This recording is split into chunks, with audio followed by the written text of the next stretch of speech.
Good morning, hello, and welcome to This Date in History, also known as TDH. This show is all about the events that occurred to date in years past, both recognized by other historians, but mainly things we personally find intriguing enough for us to bring to you. The sources of this information come from the smart device application, Today in History, What Happened Today in History, Historical Calendar, and the website onthisday.com. For links to those sources, the music done by Carrera, and anything else potentially interesting, check the underbar of the description below. Anyway, I'm A.O. Xander, and today I am joined by... Golden Loon. Yep, as well as... Protoblob. Yep. And in the live studio audience, we have Lolykins and DJ Floats. Anyway, today is Sunday, also known as Sunday, December 4th, 2022. So, Mr. Blob, would you care to start us off in 1110? Alright.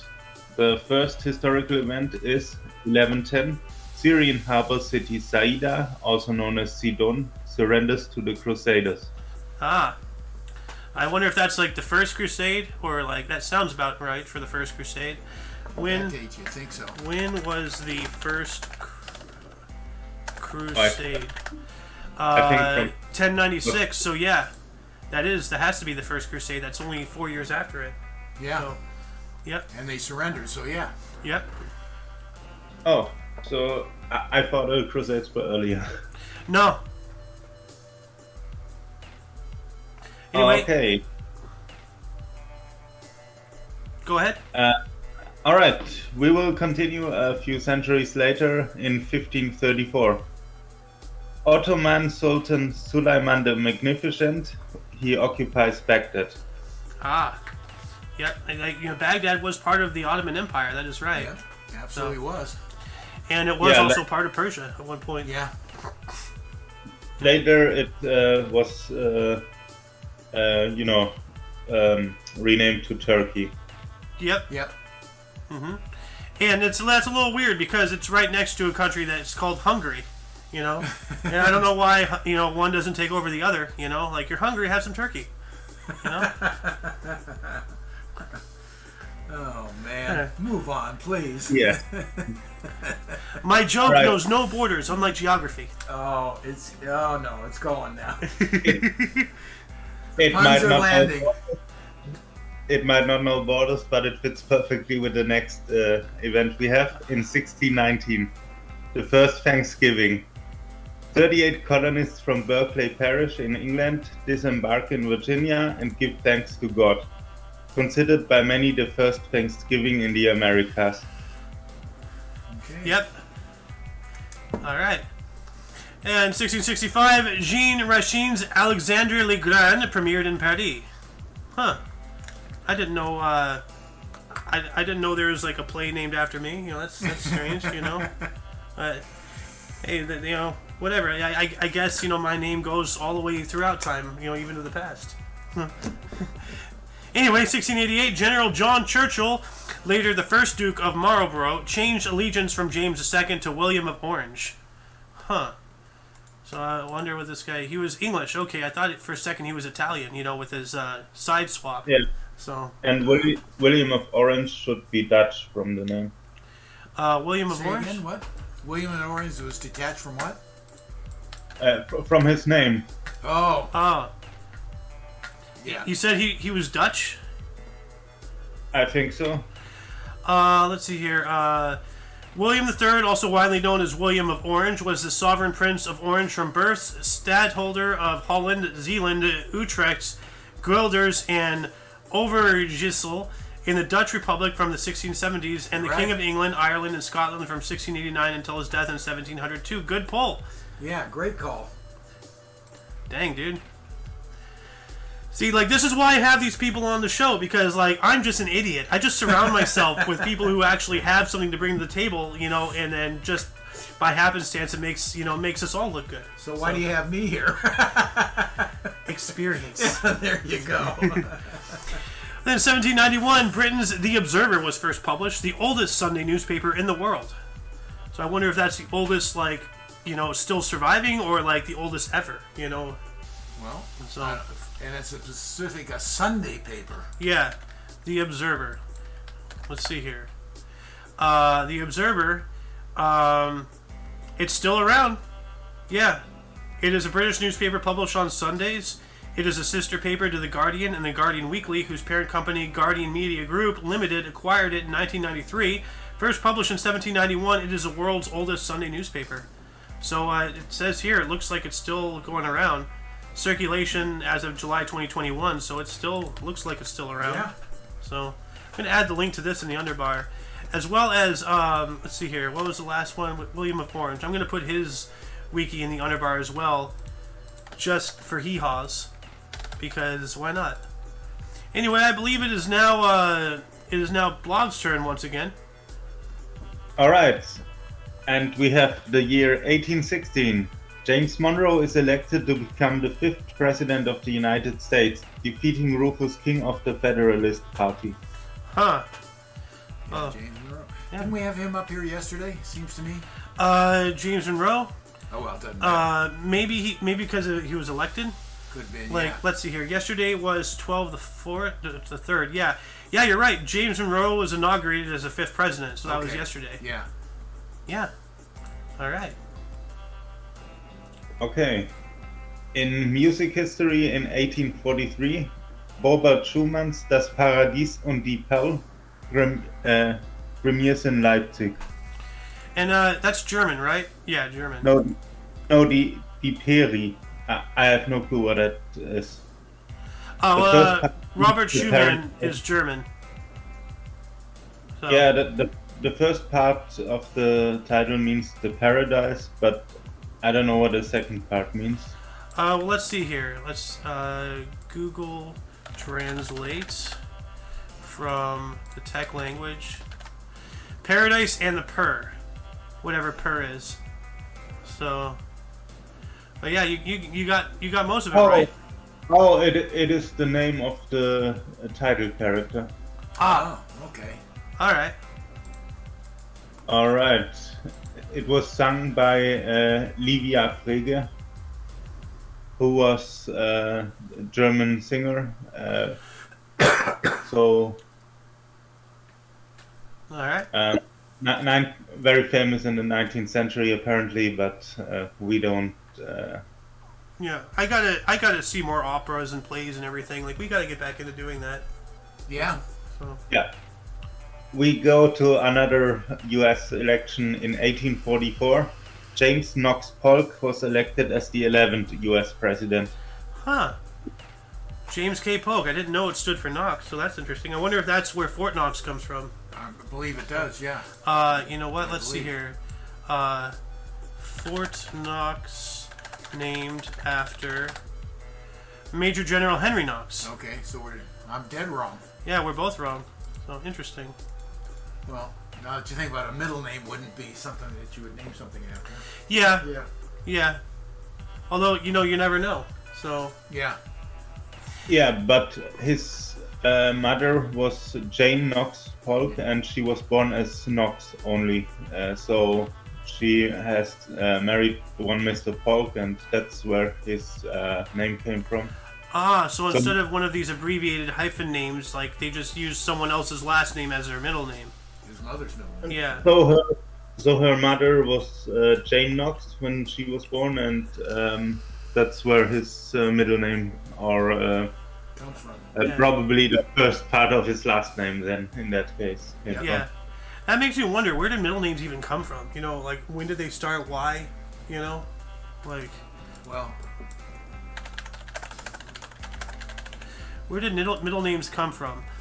In traditional Christian societies, it was a commonplace for children to be named after various saints because it was believed that the saint would protect the child named after him or her.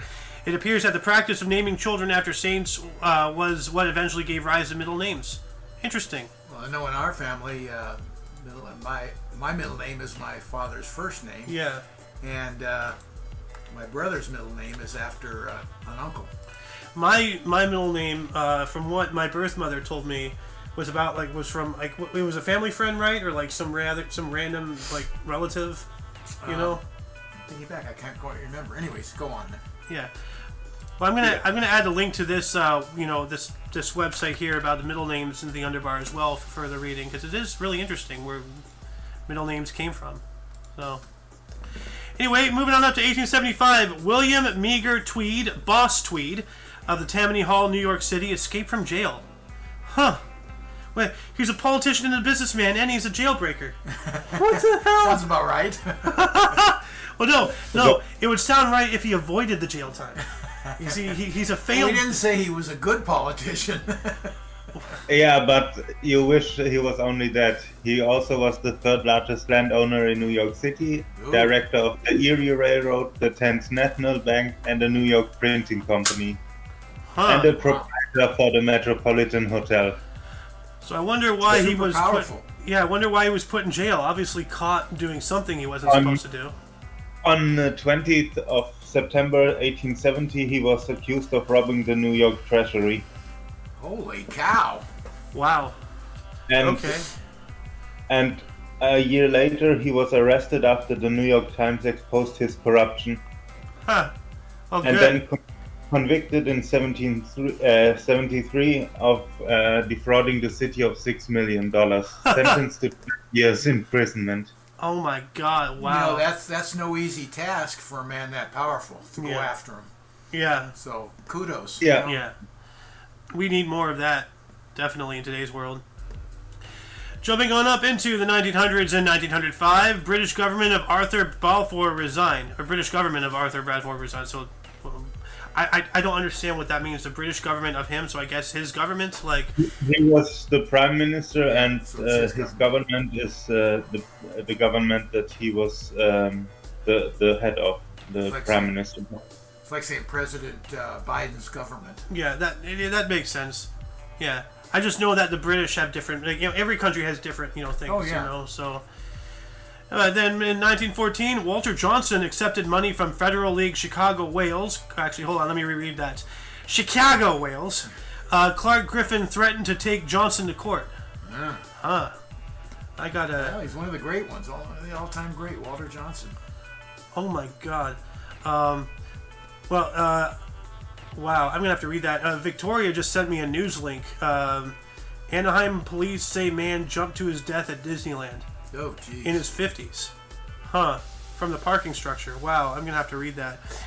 Anyway, this is history, not news. So let's move on to 1915. Henry Ford's peace ship, Oscar II, whatever happened to the first one, sailed to Europe to get the boys out of the trenches by Christmas. Ah. Well, that didn't happen, but... Never heard of the peace ship. Yeah. Obviously, I don't know what he's sending on the peace ship. But, well, he's trying to go and get, the soldiers back. Like, he's trying to end the war. Or did he send guns and ammo? Yeah. Well, under the guise of peace. Well, he was an industrialist, so I wouldn't be surprised if what you said was true. I'm guessing. I have no idea if it's true. I'm just wondering, when was the Christmas truce? 1914. Okay, so this was the year after that. This is 1915. So this is, but the Christmas truce, one of the most remarkable things in all of history. Like, are you aware of that? I vaguely, I know of it, that they shut everything down for Christmas. Well, both sides, both sides, and not only did they shut everything down, but, tentatively, of course, because they were just killing each other, they all got out of the trenches, they shook hands, they actually exchanged gifts, they played soccer, they had, This is why I listen to you. Yeah. This is amazing. It is. Kidding. No, it's true. Amazing. Like they lived, even the commanders are like, okay, let's just have a 1 day, ceasefire and just have some festivities in the name of Jesus. They go back and then I'll kill you tomorrow. Yeah, and that's what they did. They got back in the trenches and they just started firing at each other again because war is war. So from 1872 to 1905 and 1907. Oscar II was king of Norway and king of Sweden. So when the union of those countries fell apart, he was only king of Sweden for the remaining 2 years. But the ship was named after him, and the ship also it went to Norway, so that makes sense. Oh, okay. Dang. Oh, I see. You posted the link here, so. Oh yeah, I'll add this link here in about the Boss Tweed thing as well. There we go. Then in 1918, U.S. President Woodrow Wilson sailed for Versailles Peace Conference in France. Yeah, after the end of World War I. Yeah. Which ended on the 11th hour of the 11th day of the 11th month, or something like that. Yeah. So, yep. And there was this prophecy that this is not a peace, it is just an armistice for 20 years, which unfortunately would become true. Yep. Absolutely right. Most people think they're two different wars, but they're not. They're not. They're one and the same, just with a long siege. I mean, actually, when you're talking about war, we still, the United States of America at least, and South Korea, are still at war with North Korea to this day. Yes. The war has never stopped, That's which right. blows my mind even more. And I've said this before on the show several times. When Trump went over the border and shook hands with Kim Jong-un, he could have just shot him on the spot because, that would have been like the best thing, anybody would have ever wanted in a war, is to kill the leader of the enemy, And then their country would have Yes. been leveled. Yes. Yeah, the country would have been annihilated, but, I'm just saying what Trump did, he almost handed them the exact thing that everybody ever wants in war, But unfortunately, with what they settled with Germany after World War One, Yeah. devastated the country for years and years to come, and they really got put in a box. They had no choice but to try to get Germany out. really did get reamed. They did not deserve what they got handed at the end of the First World War. Yeah, reparations were just staggering. Now, at the end of the second, I can't say that they didn't deserve anything, but that would have never happened had we not reamed them after the first. Yeah. So, I do gotta admit that. So, anyway, Doom, are you here? I see your microphone is muted, but not sure. Well, it doesn't look like he's here, so let's just go right back to Blob. Yeah, and I also have a funny war story. The Netherlands were in war with the Isles of Sicily from 1651 to 1986. So for 335 Jeez. years. Jeez. The war was declared by the city of, was it this one? No, Yeah, I think I know what you're talking about. Like, that's the longest war ever, to exist, right? Yeah, so essentially they declared war, and nobody cared, and there was just never a shot fired. Yeah. So you're talking the Netherlands was at war with Sicily? Yes. That is weird. That is Like, weird. they're nowhere near each other. I mean, they're both in Europe, but, Yeah, one's in the north and the other is the soccer ball of the boot that is Italy. Yeah. It was in 1651, and apparently some maritime conflict, and one of the fleets was fleeing, and they just forgot to sign a peace treaty. Huh, yeah, that's... Though they forgot they were at war. I have heard about that, and they actually, to officiate the ending of it, they did a whole peace thing and all that stuff. So, yeah, I have heard about that. That is wild. So... Alright, so we have in 1927 Dmitri Shostakovich's Second Symphony premieres in Moscow. Yep. What have I said? We're talking about this guy almost every day. Yeah. Yeah. Yeah. And we have another music history fact. In the same year, 1927, Duke Ellington opens at the Cotton Club in Harlem. Yep. Very famous black Just club in music. Harlem. And Duke Ellington, Yeah. of course, was a huge big band musician and all that. Well known.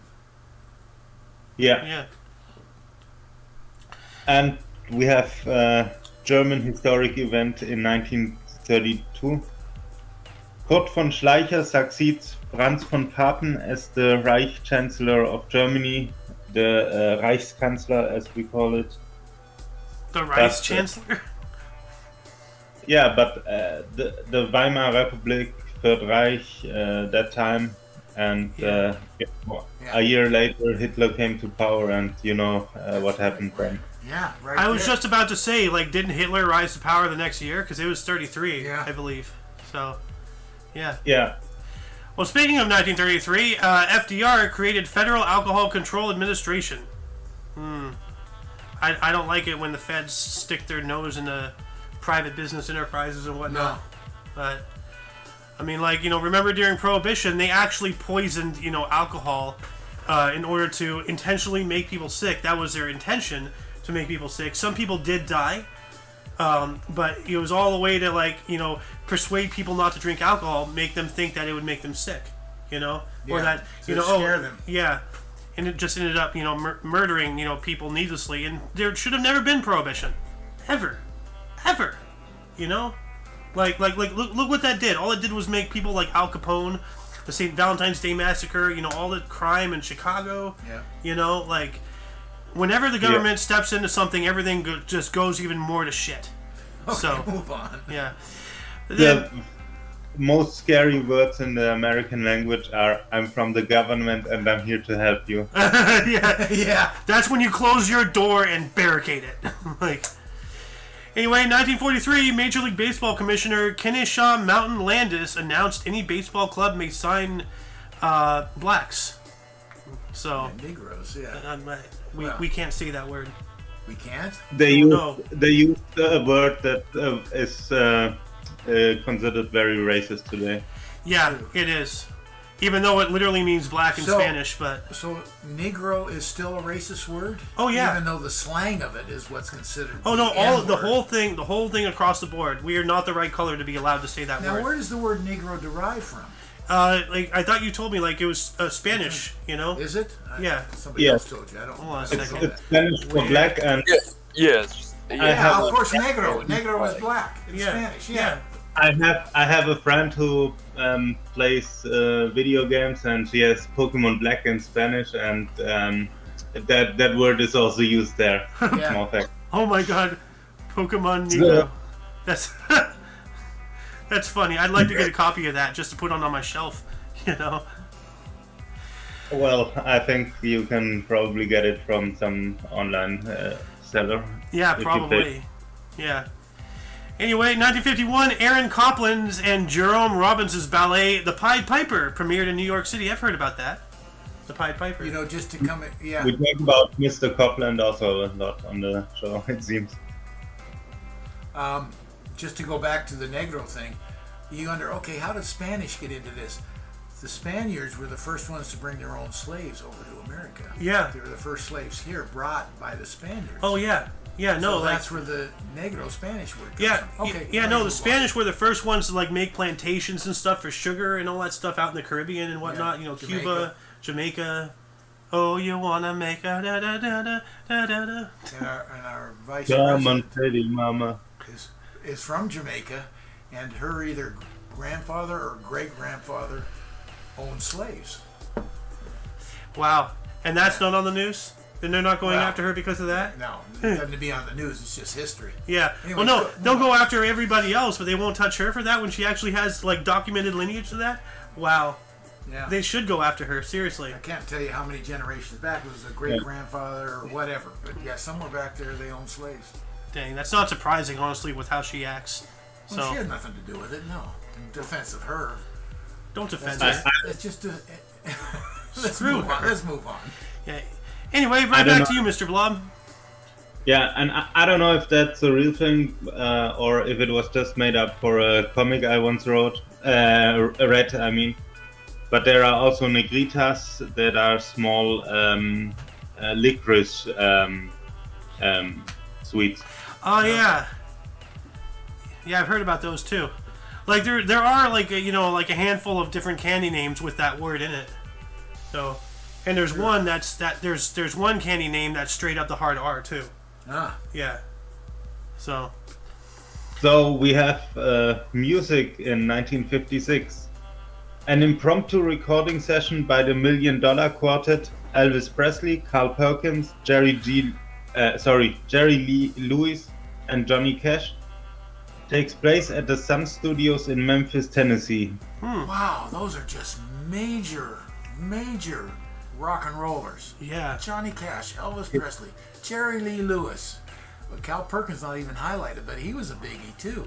Not known as well, but those three. The $1 Million Quartet, you know. Wow, I had no idea they were in a recording studio together.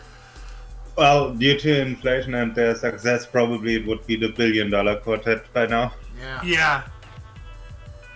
Yeah. Here we go, the boxing cowboy. All right. we have in 1961, Floyd Patterson KOs Tom McNeely in 4 for heavyweight boxing title. Yeah. I think that's a very famous match. Yeah, he floats like a prairie dog, stings like a bull. Like, you know. And also in 1961, the Museum of Modern Art hangs Matisse's Le Bateau upside down for 47 days. I remember this. I've reported on this before in the history show. Like, let's see here, images. Le Bateau, So, yeah. Why did they do that? Because it you can't really tell. Like, you know, it's such a switchable piece of art. You know, like I have it up on my stream here, and I'll actually I'll post an image right now on Mikeless for you, so that way you can see it here. All right. Yeah, That so you can see how it's an easy mistake. Oh. Yeah.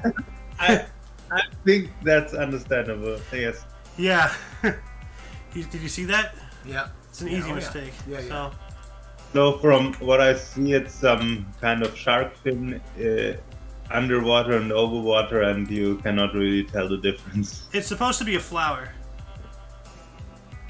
Well, Yeah. That's why it is in a museum, because normal people wouldn't hang it in their bedroom. Yeah. True. Oh. You have one more, right? I did 3, but... Oh, you did do 3. All right, I'm going to take us up to 1961 here. The female contraceptive pill became available on the National Health Service in Britain. Okay. Do you know the German word for that? No. Anti-baby pille. Anti-baby pill. Yeah, So anti-baby pill. We don't hide it. Then, 1963, Aldo Moro formed Italian government from 1963 to 1968. All right. Yeah. We got another historic event here in 1963. Pope Paul VI closed second session of Second Vatican Council. All right. And going right back to Mr. Blob. But that wasn't probably much longer because then Karol Wojtyla became Pope and remained for over 20 years, I think. Oh, you're talking about Pope Paul VI? Pope John Paul II then. No, John Paul. Yeah, he reigned for 20 years, right? Or When did John Paul then become Pope? And from 78 to 2005 even. yeah, this is before John Paul. This is Paul. Yes, so that was actually over a decade earlier. Okay. Yeah. So we continue with the historic events, and you will love it. It is the 1965 launch of Gemini 7. The astronauts Frank Borman and Jim Lovell were on board of it. Yeah, what was the Gemini's program exactly? It was just to get a man into space, right? And all that stuff?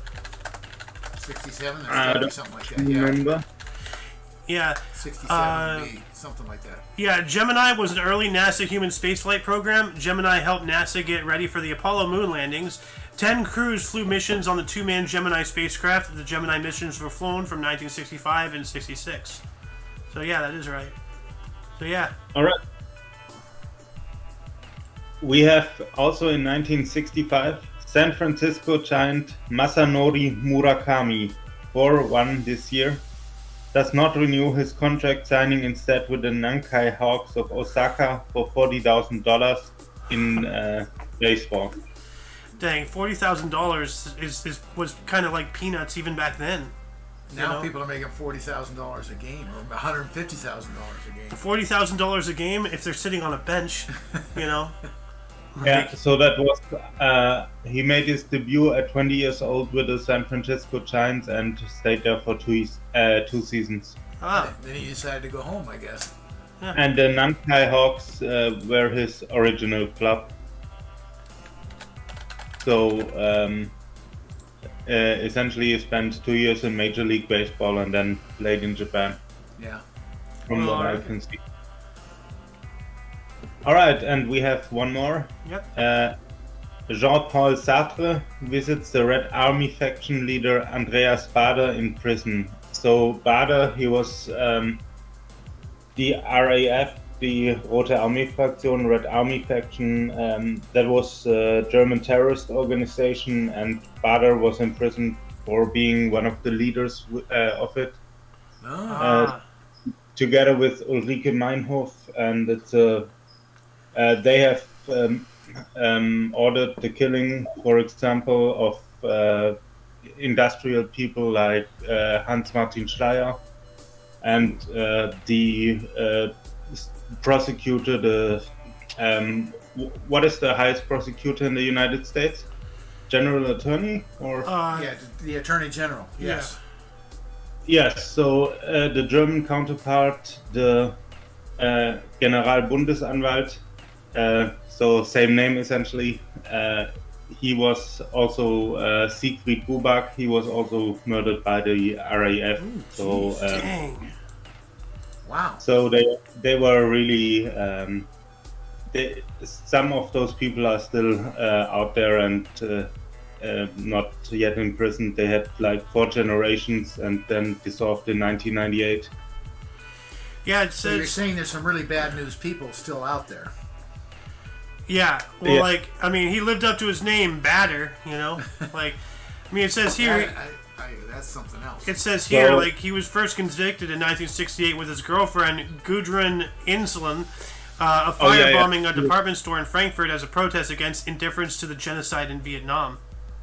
Yeah, Gudrun Ensslin, she also was one of the major leaders of that organization. Yeah. That was the first generation, and then a few more came, and essentially the ones that are still fugitives, like on the run, they often seem to do financial crimes like robbing money transporters, stuff like that. So Robin Hood stuff. Kinda. No. They use that money for themselves to. Well, yeah, I mean, like, you know, Robin Hood stuff, kind of. So, like, they robbed from the rich, but didn't give it to the poor. They kept it for themselves. Kind of like the Black Lives Matter did in today's world. They kept the money for themselves. Bought $6 million homes and all kinds of stuff. Yeah. It's all a huge part of German history, so we will link it for you to read about. Thank you for that, though. It's interesting to know. Yeah. Anyway, we're going to move on up here to 1977. Jean Bedel Bokassa crowned himself Emperor of the Central African Empire in a lavish ceremony costing $20 million US. Whoa. 1/3 of the nation's budget. Whoa! Holy crap! You think he was full of himself? Well, look at him right here. Yeah, I know. I think so. I mean, who would stand in front of a golden whatever bird that is? Yeah, look at that behind him. That's something. Yeah, that's crazy.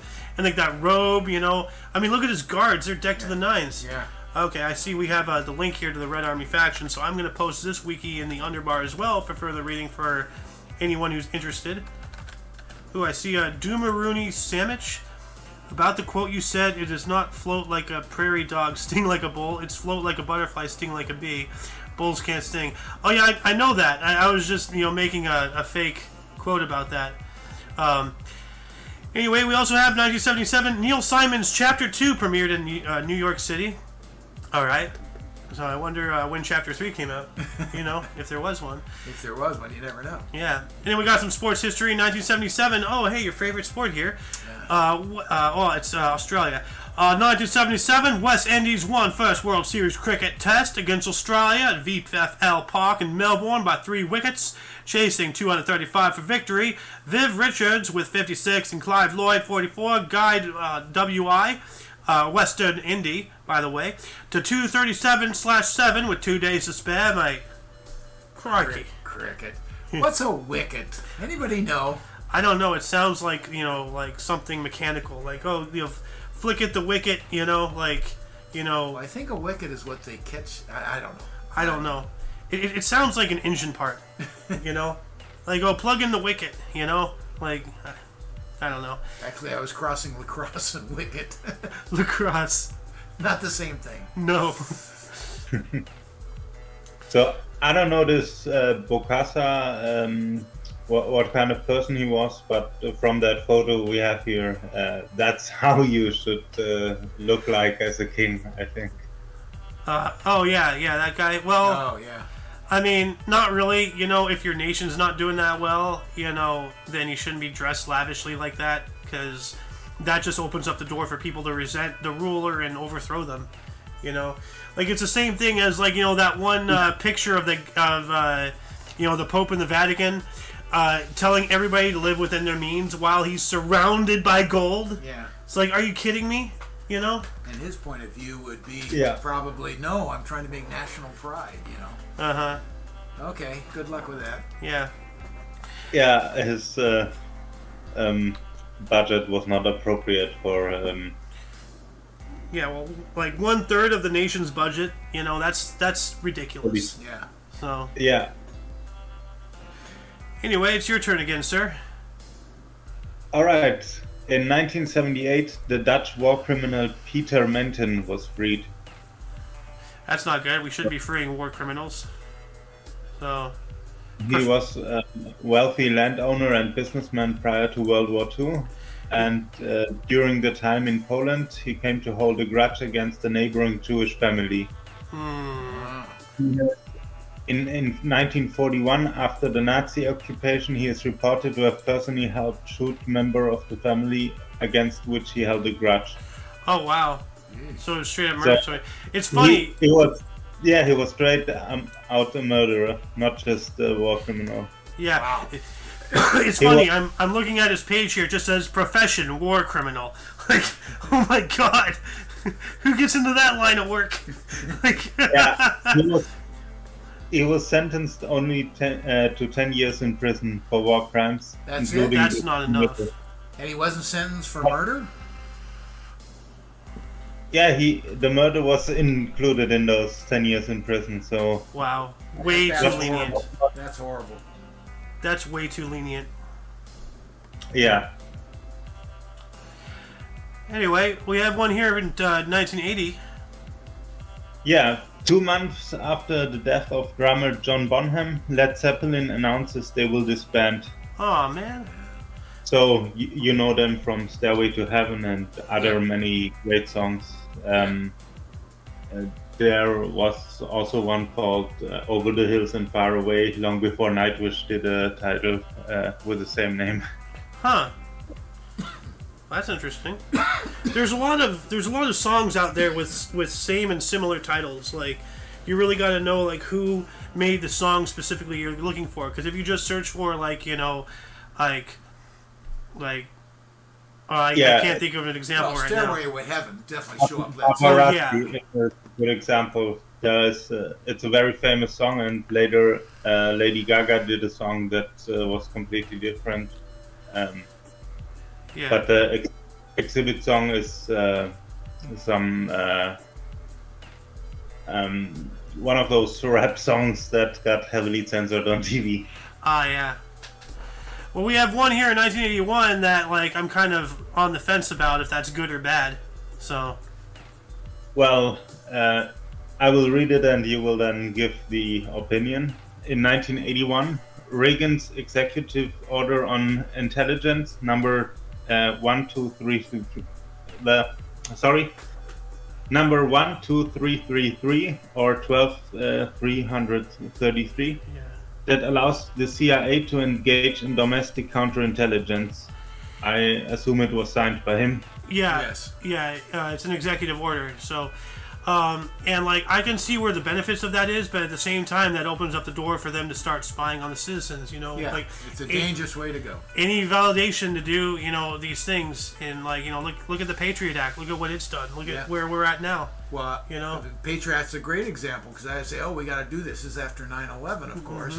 Well, we've got to take that and give up a little bit of our after privacy. Boy, howdy, am I against it now? Same with that. Everyone about how the Patriot Act would open the door to very bad things that the government could do, and of course it turned out to be true.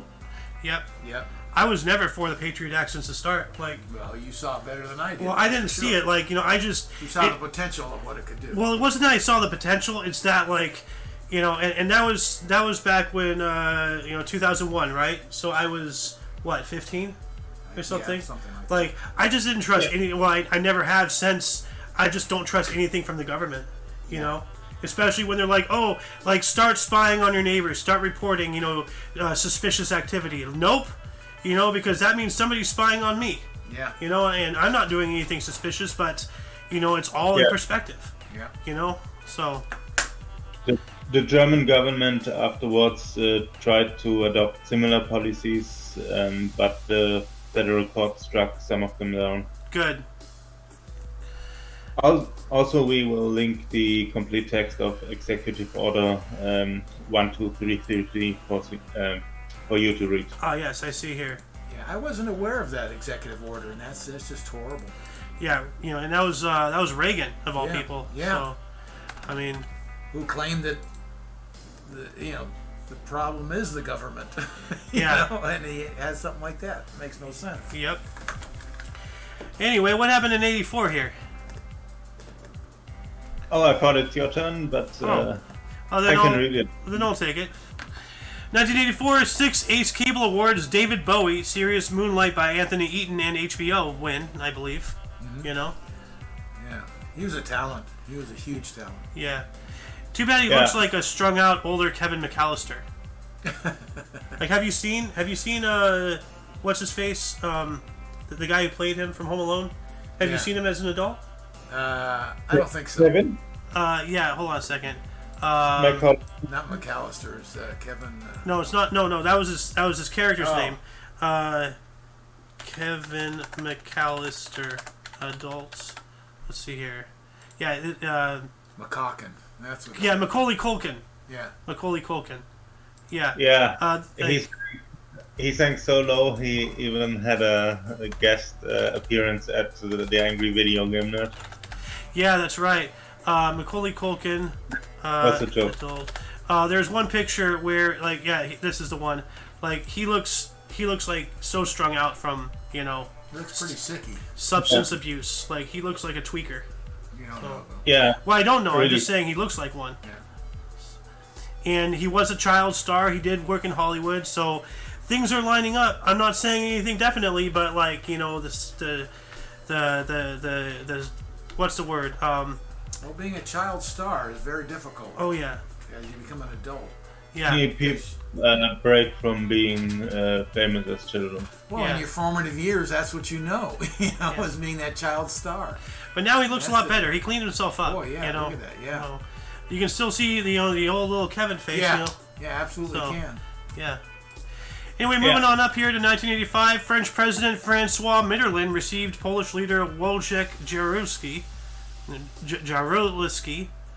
So, all right.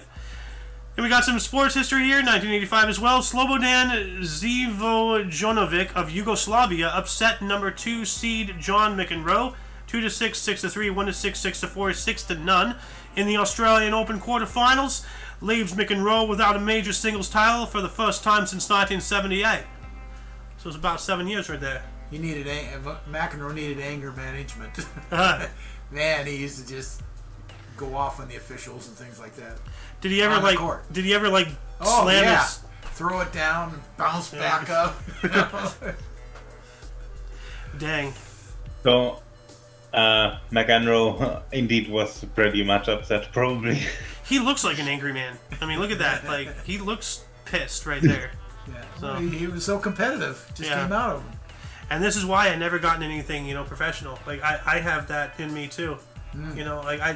I don't like competition because, I get mad, Yeah. So, but anyway, 1987 is yours, sir. Yeah, and we continue with tennis. Defending champion Ivan Lendl of Czechoslovakia wins the third straight season-ending ATP Masters Grand Prix tennis title by defeating Mats Wilander of Sweden 6-2, 6-2, 6-3 in the final at Madison Square Garden, NYC. Oh, all right. So, I guess we go to the next one. Yep. In 1988, Orioles trade veteran 1B Eddie Murray to the Dodgers. Yeah, that's first baseman, right? Yeah. Orioles trade veteran 1B Eddie Murray to the Dodgers. That's. Yeah, they traded him. Orioles, by the way. The first baseman. Yeah, the first baseman to the Dodgers. Right. Let's go Dodgers. Oh. My mom was a huge Dodgers fan. Oh, yeah. Followed them since they were in Brooklyn, and then they joined her out here on the West Coast. Yeah. You know? Yeah. I like to say that they followed her, you know? Well, she was out here first, yeah, so you're right. Yeah. But as a little kid, they were the Brooklyn Dodgers. Yeah. And then, and you want to talk about being upset. Alice is super, like, upset about the Lakers coming out here. You know, because that's why they're called the Lake. Yeah. Who moves to the edge of the desert and is called a Laker? I know, right? But they came from Minneapolis. Yeah. I mean, I guess if they changed their name to the Coasters, you know? The Deserters or something. The Deserters. Wouldn't work.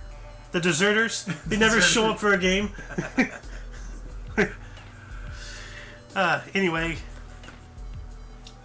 Moving on. 92.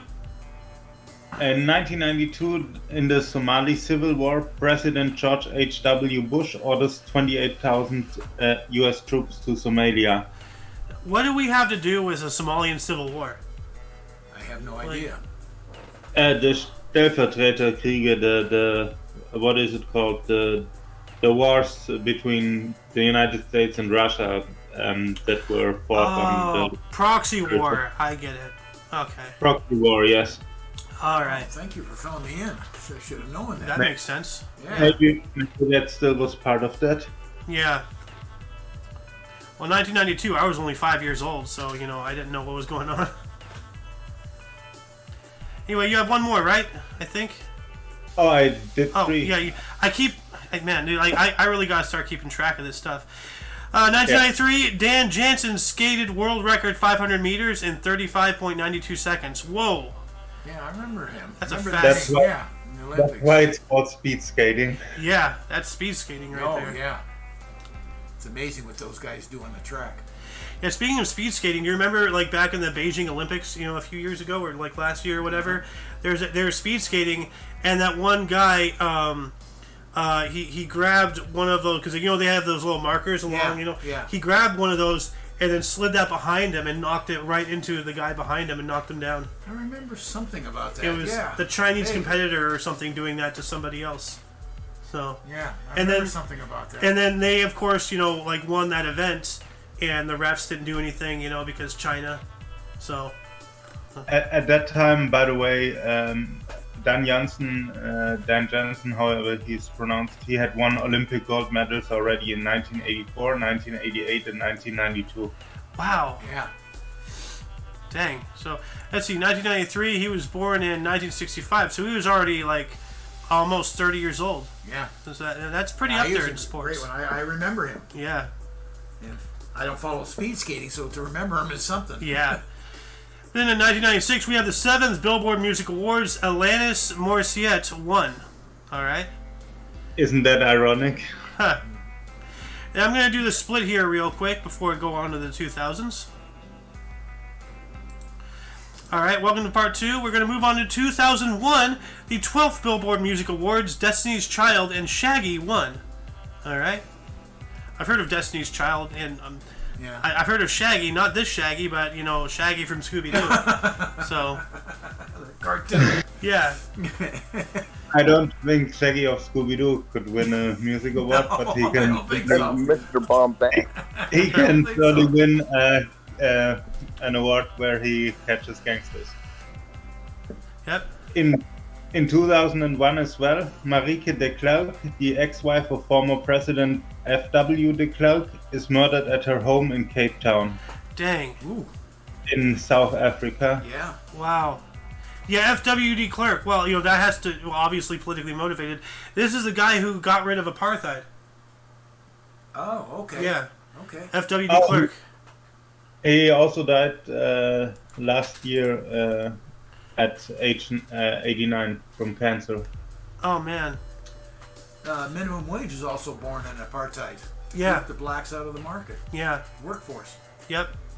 And then now minimum wage is everywhere for the same reason. To keep everybody out of the market. You know?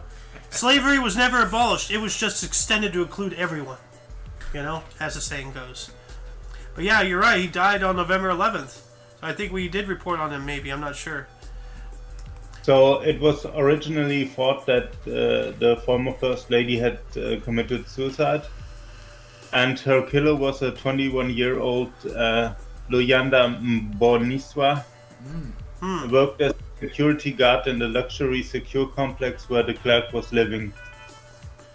Dang. And apparently it was a sexual murder. A what murder? Likely a sexual murder. Oh God! So it wasn't political then. It was. He was acquitted of a rape charge, but penetration was not ruled out. Well, we don't need to hear about all this. He was sentenced to life in prison for the murder. Good. Good. He deserves to rot. Still there. Yeah. Anyway, what happened in 2005 here? So you would have thought it was, but it wasn't. It was... Alright, in 2005, the United States debut of the first part of the two-part TV biopic miniseries Pope John Paul II airs on CBS. I gotta watch that, because John Paul, Pope John Paul II was a great pope, Like, he was a pope all throughout my most of my early life and everything. So Pope John Paul II, he ruled from 1978 to 2005, and he had died the same year on the 2nd of April 2005. So that biopic must have been produced pretty quickly and then aired the same year. He's the Polish Pope, right? Yes. Okay. Yeah, he was born in Poland while it was under Soviet rule. Yeah. It is true. There were also rumors that he was a pretty good chess player, but when someone wrote to the Vatican, they would not confirm that. Huh. Well, that'd be interesting. A really good chess player, yeah. You know what? It was thought he had created a few chess puzzles also, but it was later to be proven to be hoax. Let's see here. Yeah, it's chess-based. So I see here from 1920 through 2005. Best player in the history of the Vatican. Yes, he really knew his opening book and tactics were infallible. So yeah, he was a good chess. No chess in the Vatican. So apparently, chess was banned in the Vatican. I don't know. But yeah, well, you're right. It sounds like that he was a good chess player. Oh. Anyway, moving on up to 2006, the 17th Billboard Music Awards, Mary J. Blige and Chris Brown, Kenny Chesney, and The Fray won. Alright, I never heard of The Fray or Mary J. Blige, but I've heard of Chris Brown and Kenny Chesney. So. Sorry? And you also never heard of the Billboard Music Awards? Well, kinda. I mean, I've reported on them a couple times, but I don't follow them. So. Yeah, I think nobody knows what it is, but it's just. Unless you're involved in music, of course. Yeah. Well, I wonder if that has something to do with the Billboard Top 100, Top 1000, Top 10. Yeah, of course. So, but then in 2014. Run by the same people. Yeah, most likely. 2014, NBC aired musical Peter Pan Live, starring Allison Williams and Christopher Walken, substantially revised from the earlier Mary Martin productions. All right, good old Christopher Walken. There's a video I saw recently, and little known fact: Christopher Walken is an excellent dancer. He studied dance and everything. He's a professional, and there's this video out there of him just and it's all improv. They just turned on the cameras and he just started dancing to this whole thing, and this whole scenario or whatever. So there's a story behind it and everything in and of itself. You do ballet, modern dance, I don't know, ballet. You know what? What dance style does Christopher Walken have? Can Christopher Walken actually dance? Indeed, Wikipedia notes that Walken initially trained as a dancer at the Washington Dance Studio before moving on to dramatic stage roles and then film. And what a song to make The Man Moves His Bones. Yes, there are stunt doubles in there, but most of the hoofing is done by Walken himself. Okay. So, yeah, he's a dancer. Then we got another historic event here in 2016. I think this is my third one, right? No, this is your turn now. Okay. In 2016, New Zealand Prime Minister John Key resigns after 8 years in office. All right. And 1 year later, in 2017, United States President Donald Trump scales back Utah National Parks. Bears Ears National Monument, 85%. Grand Staircase Escalante National Monument, 50%. Well, that doesn't sound good. I don't know what those means. Are that how much it is scaled back or how much remained? Well, with a 50%, then that's fairly obvious. But with 85, we don't know. Like, did you scale it back, only 15% or by 85? So, I'm gonna have that be the challenge for the viewers. Like, what does this mean? Like, actually, you know what? I'm gonna scaled back national parks in Utah, right? I don't know what else it means. Let's see here. The most anti-nature president in U.S. history, of course. Yeah, Trump removed protections for more U.S. lands than President Teddy Roosevelt protected as parks and monuments. So he did. It sounds like he scaled it back by 85%. So he gutted the hell out of that park. Yeah. Huh. Well, that's not good. Protection of the land, I guess. Yeah, don't forget the presidents that were really good for nature, like James Buchanan. Yeah, Buchanan was great. Well, you have one more here.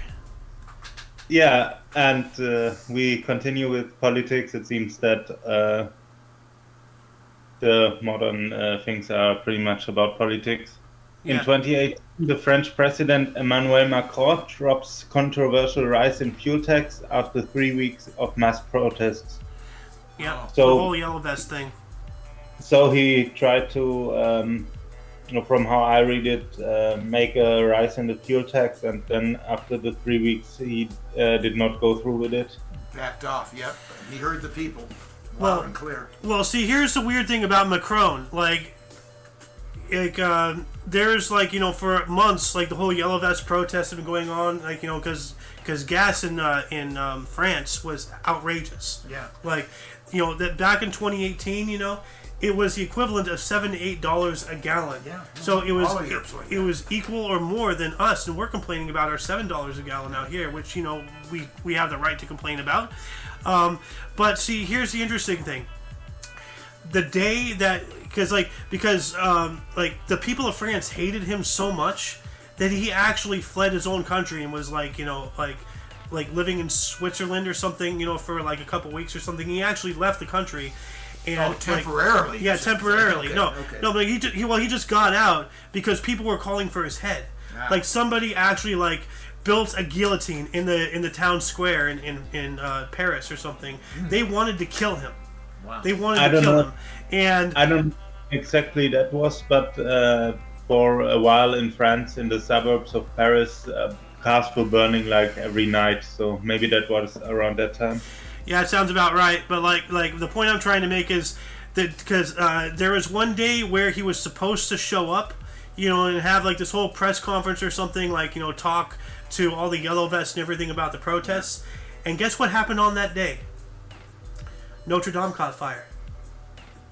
Yeah. Well, now you're making a huge assumption. No, I'm not making an assumption. It was literally on that day. So what a better way to get everybody distracted and have them unify under a banner, than to set a national monument on fire. No. There's a lot of these false flag things, happening all over the place. A whole lot it's not an assumption that you can call it an assumption, or you can call it putting the pieces of the puzzle together yourself. Okay. So, Oh, actually, cars are burning every time on New Year's, it seems, and also when they do protests. That's a strange New Year's tradition. Burn a house down. So, no, cars, not houses. Oh, What? Cars. Cars. Oh, okay. Well, I mean, like, I remember out here when the Lakers won, everybody, like, freaked out and flipped a cop car over and set it on fire. Remember that? And then, under the guise of celebration. Yeah. I remember that. That's horrifying. Anyway, we're going to move on up here to 2018. Theresa May's UK government suffered 3 parliamentary defeats in one day. Woof. Also found in contempt of Parliament for failing to publish report in full on Brexit. Ooh. Doing everything wrong. Yeah. So. Oh. But then let's see here. 2021. Why is this not highlighted? Mount Semeru erupted on Java Island, Indonesia, killing at least 14 and injuring 56. Okay, so that's not the volcano I was thinking of actually. Like, because remember that volcano? It was in 2020. Off the coast of Spain, like on La Palma Island. Oh, okay. Remember the La Palma volcano, and there was a major serious threat that whole face was going to go down and put a whole tsunami on the eastern seaboard of the U.S. I don't remember that, but okay, yeah. Noah and I were following that really heavily back then. So that was actually, if you mean that one, in 2021, the Cumbre Vieja, however that is pronounced. From 19th September to 13th December 2021. Yeah, okay, yeah, it sounds about right. Like September sounds about right last year, so it was last year. So, anyway, before we move on to the births and deaths, Blob, Dad, were there any articles that grabbed your attention more than most? Well, I like the personal touch of Pope John Paul II, being a chess player. Yeah, that's interesting. Something like that. I love that. Yeah. It's a personal touch. Yeah. Well, we have maybe 1982. China adopts its constitution. Oh, yeah. I do like the Gemini 7 one in 1965. That's interesting. And I agree with the chess thing. That's cool. The female contraceptive pill became available. Oh, yeah. In Britain. I remember here in the States, because I was a teenager. Yeah. It became a big deal. Mm-hmm. Oh, and the $1 Million Quartet. Oh, yeah. Oh, that was huge. Yeah. I can't believe that. Yeah. I found this this French war criminal very outrageous. The what was the name again? The Yellow Vest? This guy who murdered that Polish family. Oh, that guy. Yeah. I don't have a clue where he's at here. But yeah, I know what you're talking about. Like the French guy who only got 10 years for war crimes. Oh, yeah, right back there. Yes. Yeah. Was this it? No, that's not it. Back farther? There we go. Oh, yeah, here we go. Yeah, he was freed. Okay, yeah. That's horrible. Yeah, That's horrible. Should not have been freed. But, viewers, were there any articles that grabbed your attention more than most? Anything that you wish we had elaborated more about? Anything that you would have liked to add to this story? Start a dialogue down in the comment section. Anyway, we're going to move on to the burst, and I think we're losing the golden loon here. Yes, I am. Hey, I enjoyed the show. Great stuff in there today. Yeah, thank you for joining. You bet. Bye. We're going to start off I'm sorry? I also said thanks for joining. Okay. We're going to start off here in the year 1555. We have Heinrich Mayboom, was a German historian and poet, born in Barntrup, Germany, and died in 1625. All right. We have Thomas Carlyle in 1795, a Scottish essayist and historian, the French Revolution, born in Ecclefechan, Scotland, dying in 1881. All right. And in 1840, we have Crazy Horse, the Oglala Sioux chef, Sioux, the Indian tribe. Yes, Battle of the Little Bighorn. He was born in Fort Robinson, Nebraska, and died in 1877. Yeah, Crazy Horse. So was a Crazy Horse. He's very famous in American history. Oh yeah, along with Geronimo, and a couple other leaders I can't really remember right now, but yeah. Ooh. In 1858, we have American inventor Chester Greenwood. He invented the earmuffs at 15. He was born in Farmington, Maine, and he died in 1937. Dang, so it took that long to invent earmuffs, That's weird. You'd think that the concept of earmuffs would have been in antiquity, but yeah, I guess not. So then we have Edith Cavell, 1865, was a British nurse in World War I who was executed by Germany, born in Swardeston, Norfolk, England. Huh. Dying in 1915. So that sucks. I'm sorry, I kind of stepped over you. You were going to say something? Isn't it a war crime to execute a nurse? Yes, it is. Actually, I don't think it was technically at that time, but it was after the Treaty of Versailles. I know that for a fact. So. Oh, she helped smuggle Allied troops out of Belgium through an underground tunnel in the hospital. Yeah. She was arrested and executed for that, despite outrage. Yeah, well, you can't let somebody like that be working against you. So. Yeah. Back then it was legal under international law, but as a German, I must say that I do not support what was done there. Well, as not a German, although I do have 1/8 of my blood is German, I agree with you. And it doesn't matter what nationality anybody is. You don't go around killing people like that. Like, detain them, yeah, I understand. But just killing them, that's not right, they're doing something for humanity, Yeah, she just tried to save the life of those soldiers, probably. Yep. Godspeed, rest in peace for her, So. Yeah. You have one more? Oh, no, you got your two. We got Francisco Franco in 1892. Was a Spanish general and dictator from 1936 through 75, born in Ferrol, Galicia, Spain. Yep. And we talked about him on the show, I think, yesterday. Yeah, we talk about him every now and then. This is the guy, leader of Spain, worked with the Axis powers during World War II. His country was neutral, but yeah. But then we got Pappy Boyington, 1912, a U.S. combat pilot and U.S. Marine Corps fighter ace during the Second World War, born in Coeur d'Alene, Idaho, dying in 1988. Dang, he doesn't look too happy. Well, then again, I wouldn't be either if I knew I was dead. Well, I don't know him, so... Yeah. And wow, all right. A lot of, this guy! Yeah, you love him. In 1949, we have the birth of American actor Jeff Bridges. It's his 73rd birthday today. He did Stay Hungry and Against All Odds, and was born in... His best movie is Big Lebowski. Oh. The Big Lebowski. Yeah, he was a dude. That's right. He's the dude. Yeah, he is the dude. Yeah, he was also... You're like... why is that not mentioned? He's in other movies I can name right now as well. He was in R.I.P.D., the Rest in Peace Department. He was also in the first Iron Man. He was the villain. He was a big bald guy who was in a giant, Iron Man suit. There was another one. He was in Tron. That's right. He was in both Trons. I believe, right? Jeff Bridges in Tron?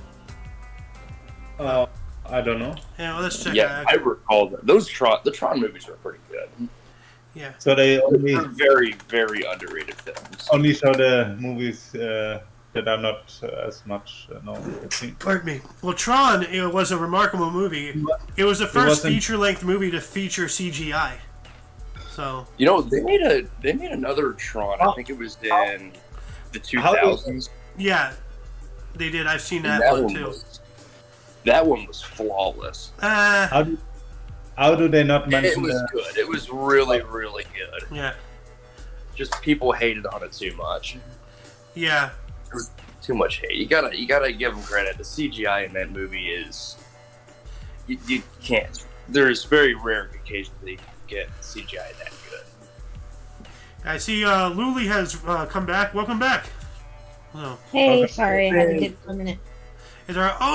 Her Majesty Queen Victoria II, thank you for your presence. Oh, Queen! Oh my God, it's Aunt May. Aunt May, oh God. Aunt May. It's Aunt May from the newer Spider-Man. Oh my God. Now I'm not gonna let you live that down, Vic. No, not you, Vic. No. Vic's fine. Oh. No. I'm talking about on the TDH thing. Oh, I thought you were saying that Vic is Aunt May. Why is it I thought. Future Spider-Man, bro. The Spider-Man trilogy. Like.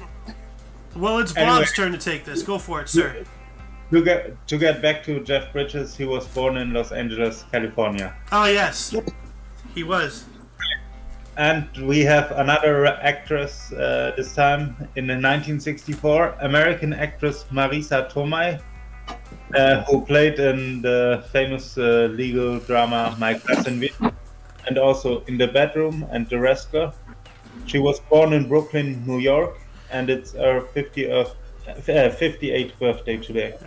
I'm gonna say that, and I know this is like probably not the best thing to say, but there's a story here. My Cousin Vinny, In the Bedroom, The Wrestler.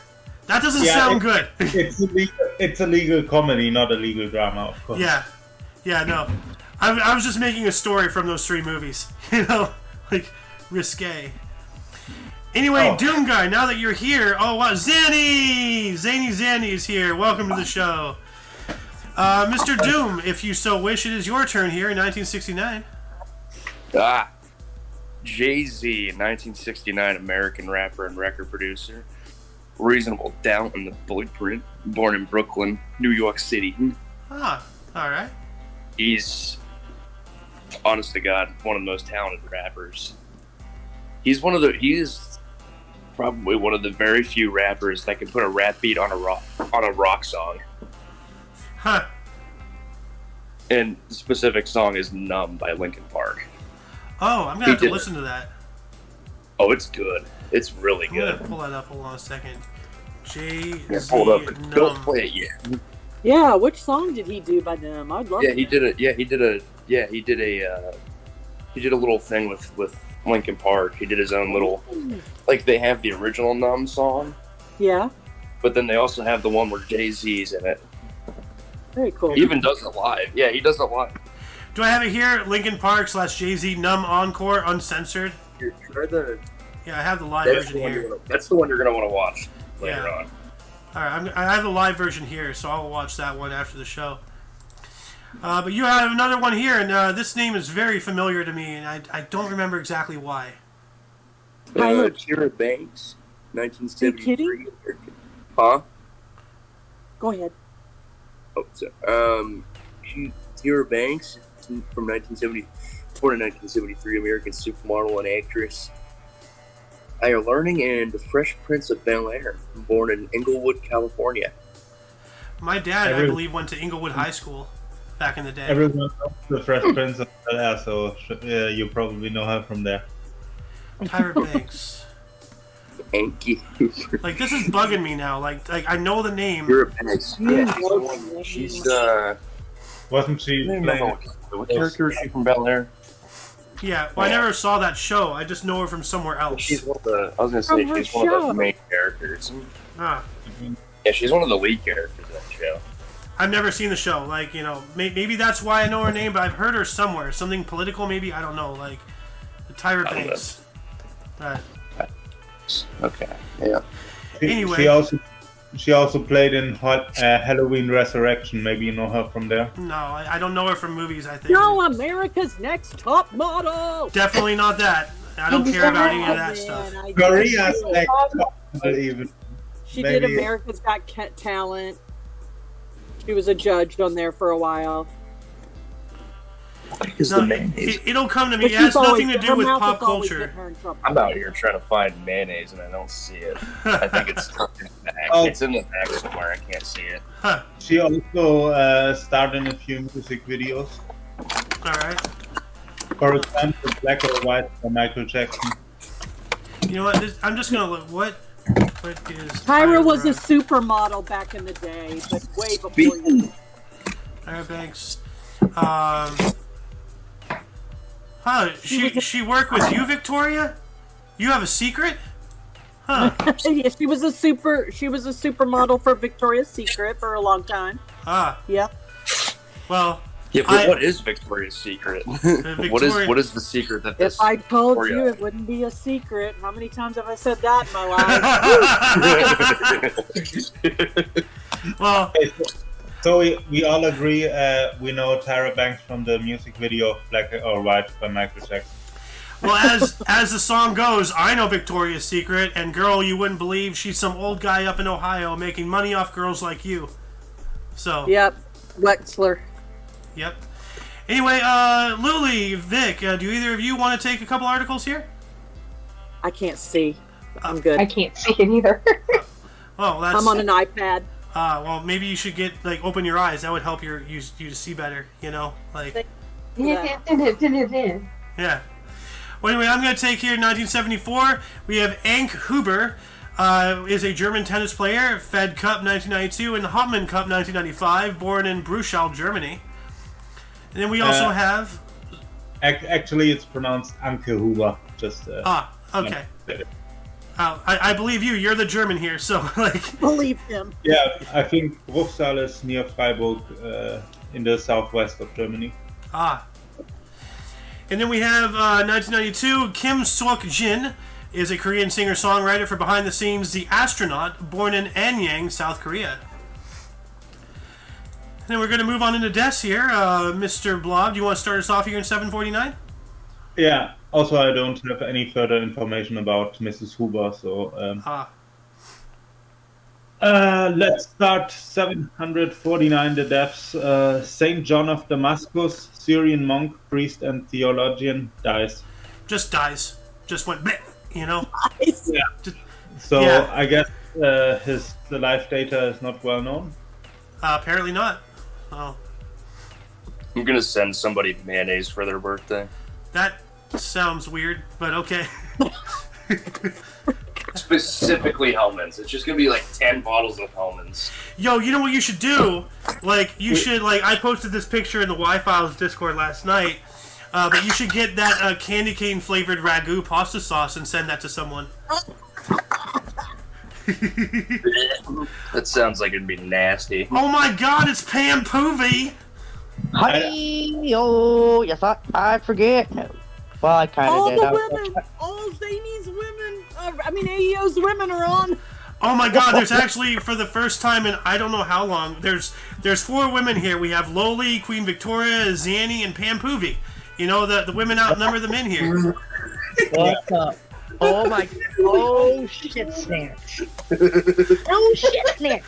There are many. Dude, there's more pussy in this room than sausage. I'm happy to report that. Today in history, there's more pussy than sausage. Alice, we're on air, please. Can we please PG-13? Well, whoopsie doodle. Let's get back into history, guys, shall we? Doom, I believe it's your turn, right? 1588? I want to say there are many people that are not highlighted also. Thomas Hobbes, English philosopher, Leviathan, dies of a stroke at 91. Huh. In the year 1679. Why did you have to say stroke that way? Like, now my brain is thinking of something really not good. So. He died of a failure on the keyboard. Yeah. He actually died of a heart attack caused by a stroke. But not the medical stroke. And let's move on here. 1770, we have Robert Jenkinson. Actually, 1828, we have Robert Jenkinson, died on this date. Was the second Earl of Liverpool, Prime Minister of the United Kingdom, Tory, 1812 through 27. As well, died of a stroke, too, at the age of 58. Wow. So, what's with all this stroke victims going on today? Yeah, what's with these? Because I came to the chat. Oh my god. Well, speaking of stroke victims, we have Hannah Arendt here in 1975, was a German U.S. political theorist and historian, origins of totalitarianism. Died of a heart attack at the age of 69. Huh. You know what? The not safe for work jokes river flows strong in this section today. Let's not go down that road. And that is a very big request right now, because it's Alice's turn now, and I don't know what's going to come out of her mouth. So, oh my god. I'm doing this highlighted one right here for deaths. Yep. Oh, well, we got Benjamin Britten. He was an English composer, the Young Person's Guide to Orchestra, St. Peter Grimes. Is that what it says? Yeah. Oh, he died. He dies of heart failure at 63. Oh my God. Strokes, heart attacks, like... There's a trend going on that I don't like. Like, this reminds me of the other day, a long time ago, Scott was on the show, actually, regularly. There's, like, 2 or 3 or more politicians in the death section that all died from, like, brain tumors or something. So it's like, what's going on with politicians and brain diseases? You know? Were they old? Were they all old? I don't remember. It's been a long time. It's a tumor. It's a tumor. Huh. Also, not a tumor. Not a tumor. Put the cookie down. Pregnant, Carl Jr. Also about yeah. Anyway, there's one here that I think Alice will. Yes. Today in history, rest in peace in 1993, I believe, is that? Yep. Frank Zappa died today in history. Frank Zappa. You know, like, I don't know why it is, but, like, for some reason, like, Frank, maybe it's just because of the funky, awesome names, but, like, when I hear about Frank Zappa's death, I always think about Warren Zevon, because he actually died of a brain tumor, too, or something. He did the, Werewolves of London. Oh, yeah. Yeah, Warren Zevon. He died of a brain tumor, too, and, yeah. I know, sorry. No, I gotta stop. Well, Alice, read the article if you so wish. Well, anyways, so hang on, I gotta zoom in here. So he was an American rock guitarist, composer. He did, I cannot even read this. My stupid new phone sucks. You know what? I'll just DM this to you. A second. Yeah, here. Yeah. Well, I can still read from. All right, there you go. Hang on. I guess I'm gonna move you over. All right. So, he was a rock guitarist, composer, Mothers of Invention, Preaches and Regalia, and Baby Snakes, activist and filmmaker. 200 Motels, dies from prostate cancer at the age of 52. That sucks. And we have Roger Moore died from prostate. I think he died of prostate. Died of prostate? No. Just... Roger Moore, one of the 007s. Well, he died of some form of cancer. Yeah. Died of prostate. Oh, no, he didn't have prostate cancer. No. He didn't die of prostate cancer. He just died of prostate. Yeah. Yeah, a prostate overdose. Jesus. Too much prostate in his life. Too much prostate in his diet. Too much. Dude, it sounds like, dude, it's like something I would say at work. Hey, looks like you have too much prostate in your diet. Maybe I should get you on some estrogen. Oh my God. Anyway, we have Colin Cowdy in 2000, was an English cricket batsman, 114 tests, 7,624 runs at 44.06. Died of a heart attack at 67. Everybody with the heart attacks. What's going on today? Like, what is with people having to fight their heart? I don't know. Well, has anyone died of renal heart failure yet? I don't know. Like Chuck Norris, just don't lose. Yeah. Dude, it's inevitable. He can't live forever. Wait, maybe he can. Yeah. Well, then in 2021, Stonewall Jackson, not to be confused with the Confederate guy, he was a U.S. country music musician. Waterloo, a wound time can't erase. Died from complications of vascular dementia at 89. That doesn't sound good. So, vascular dementia? What the hell is vascular? What it was supposed to do? What the hell? Sounds like vascular dementia. I'm talking about vascular heart disease, and we get vascular dementia. It says here, vascular dementia is a general term describing problems with reasoning, planning, judgment, memory, and other thought processes caused by brain damage from impaired blood flow to your brain. Well, that explains me. You can develop vascular dementia after a stroke blocks an artery in your brain, but strokes don't always cause vascular dementia. That's frightening. Yeah. So, I have a brain. He died of whole brain. Sorry, what are you trying to say, Blob? Oh, I would have a few more things if you want. First, about Hannah Arendt. Can you please stop breathing like that? Yeah, Pam, we're hearing your background. Oh, sorry, it's the cars. Ah. All right. So Hannah Arendt, she has done that report on Eichmann in Jerusalem in '63, and there she phrased she coined the phrase "the banality of evil." Ah. Like everyone can be evil. Like that was like Eichmann was someone who could have been everyone. Yeah. So basically, like, you know, anybody's capable of anything, both good and bad, is what you're saying. Yeah. Yeah. Yeah. That was the thought process she had there. Yeah. And Very I have true. I have a few more deaths that I find interesting. All right. In 1334, Pope John the 22nd, Pope from 1316 to 1334, he died at about 90. Oh. What? In 1576, the mathematician Rheticus dies. And in 1509, we have Alexander Hume, the Scottish poet who wrote hymns and sacred songs. What year? 1609. See, oh, I see. Oh, okay. And he's someone else who just died, you know, just dead. Like, so. Interesting. Well, that shall conclude the show for today. Once again, you can check the underbar in the description for any links you may find interesting, including but not limited to all things OMNI Coalition. Please go check it out. It's just a matter of time before the YouTube algorithm comes and squishes us like a pea. Anyway, for your dose of past events daily, we stream every day at 10 in the morning Pacific time, which is also 11 Mountain, 12 Central, and 1 p.m. Eastern Standard Time, respectively. Anyway, for all of you and all of us, I am A.O. Xander, and I was joined by... The Slayer. And... Protoblob. Yep. We also have Lolykins, Queen Victoria II, Her Majesty, Zanny Oat, and But Pam Poovy. And we also had... we had a DJ in the show earlier today. We had the Golden Loon a bit, and I'm sure there's one or two other people that I'm forgetting. Anyway, until you catch us tomorrow, or if you're interested in a shoot the shit, anything goes style talk show, that's coming up. The Kicked Peanut at 2 p.m. Pacific time.